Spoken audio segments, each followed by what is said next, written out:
India.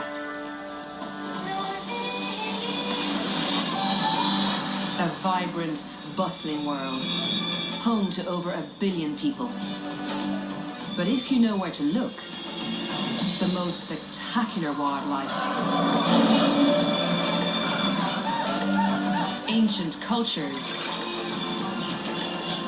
and extreme landscapes can be found. I'm Liz Bonham.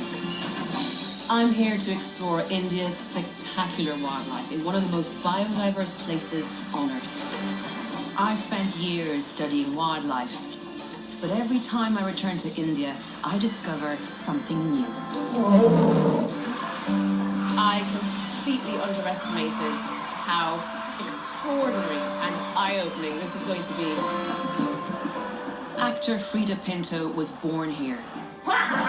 She wants to share the remarkable bond between India's people and the natural world. You always see that there is a connection between man and animal.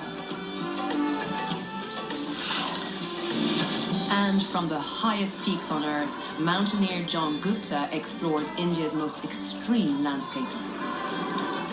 My passion is mountains, and there is nowhere in the world like the Himalayas.